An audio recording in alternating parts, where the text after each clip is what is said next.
Thank you all so much again for participating in layers. I think what we want to start with is which students did you have? I heard, Jake, that you had John. Would you mind sharing which other students that you had? John, Lucy, and Paris. What kind of information about your students do you consider important when building, creating, and or brainstorming class activities? I feel like it's academics, but also like, what's their relationship with the other kids in the class? What's their relationship with me? What's their relationship with their family? What's their family's relationship with themselves? Like, you kind of like want to know as things go further out, and all of those pieces.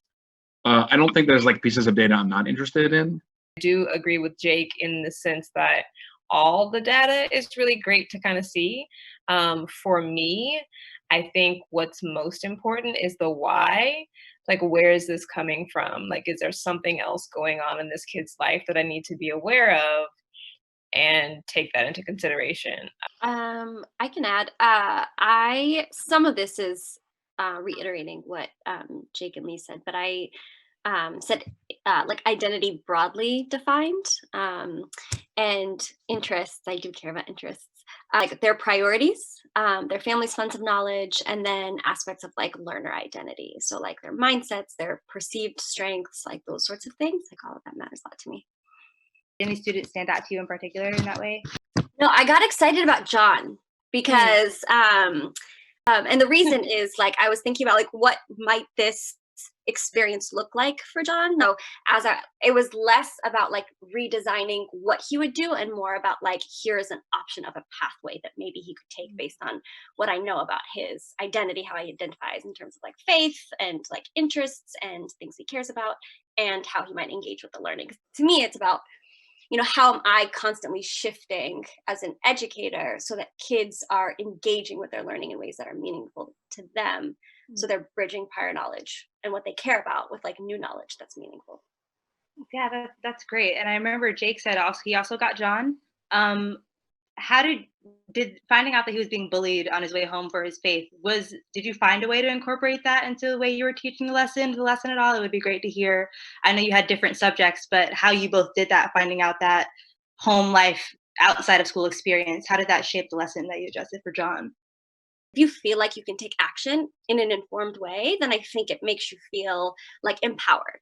And so for him, I wanted him to see that like in that part where he gets to like see what church communities are doing around environmental justice, and then do some like write a letter. Like he literally could do anything for the last part, but then he gets to make a choice. Like, and Jake, we still want to hear about how you dealt with John, because we like when two people have the same student so we can see. Yeah, and see how they did it. Well, it's more that like Malika actually like followed the prompt and like wrote a real lesson, whereas I was like, this is like my approach to lesson planning in general of math with these kids. I also thought about like the approach in terms of like how the class would work, and it was like, okay, I have 3 community-based kids.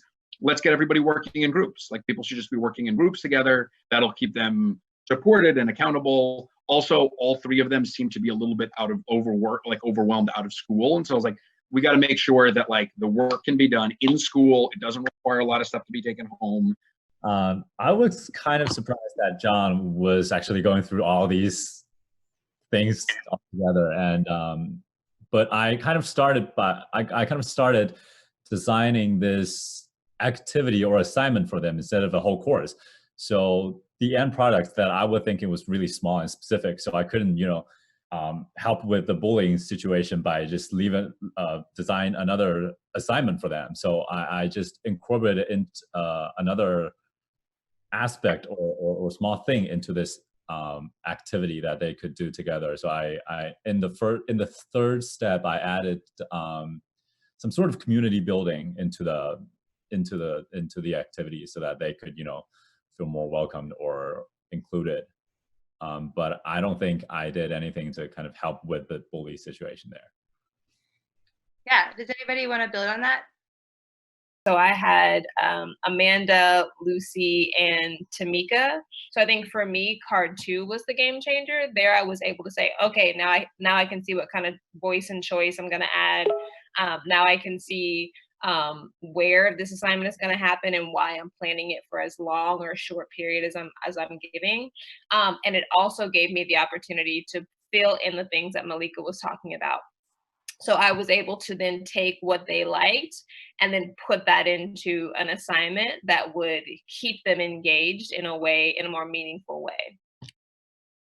Well, I think this is like the sociocultural aspect is crucial across contexts and in whatever community we're talking about. I think it's especially important.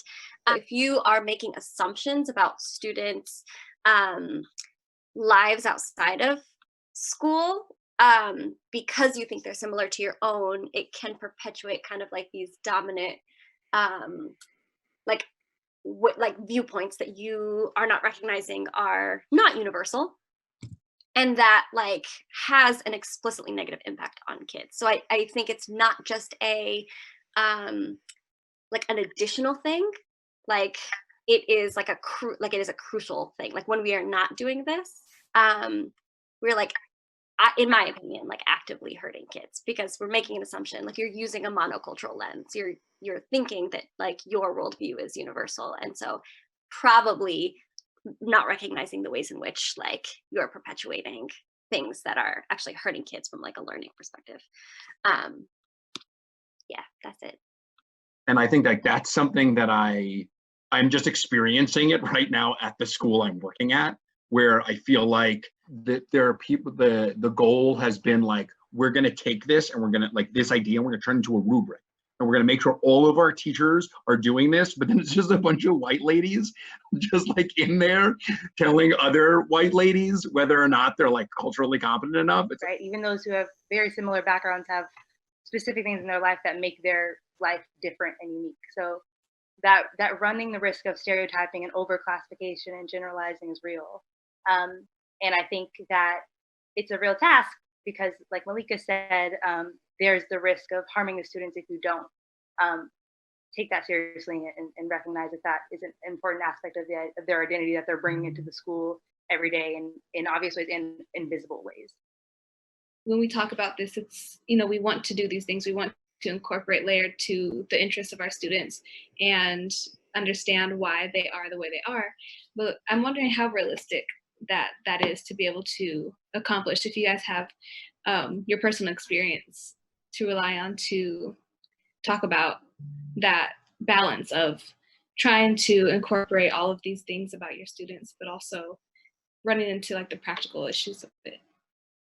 I think when we think about educators, there's so many things that they have to do within the school day that creating, especially if they're new teachers, that if you're creating a lesson, that just takes so much time.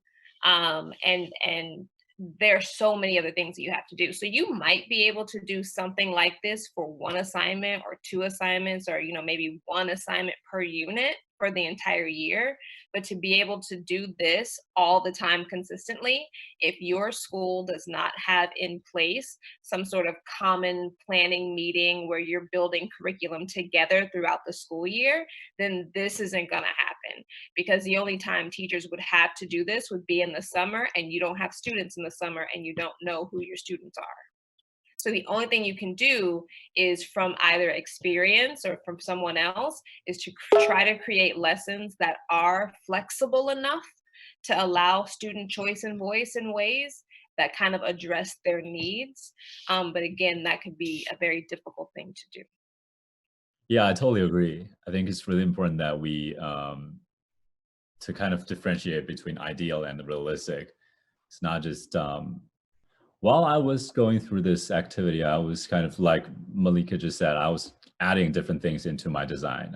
I think that's what happens in lots of normal classrooms. Like as you learn more information about your student, you actually make lots of additions and also little tweaks to your initial design. I think that's kind of classroom specific, right? You cannot just say, oh, go do this with any student out there. You have to get to know your students first.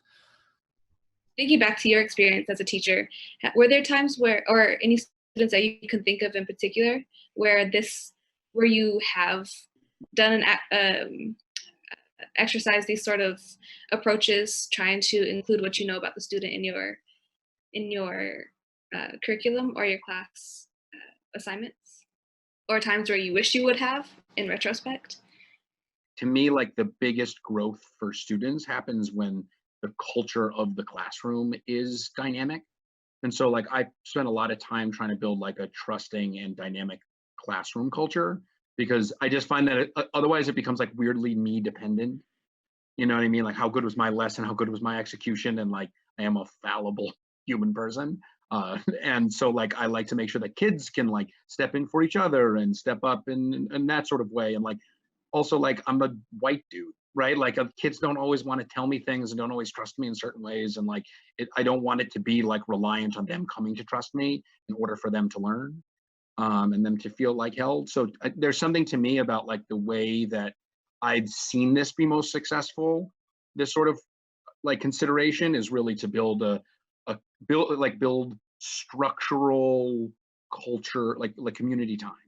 So like a lot of like, all right, like let's take this time to share and get to know each other. And also I think that there's something about like this Lucy, the girl that I had, said, I'm not creative.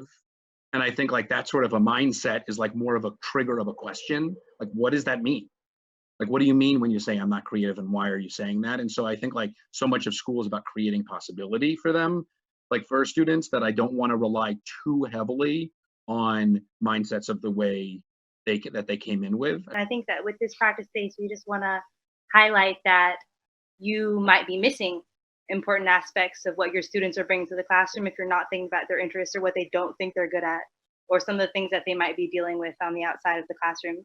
You guys were a great group and such a diverse of perspectives that we haven't heard before. So thank you so much for your time. We're definitely during this time, we're grateful.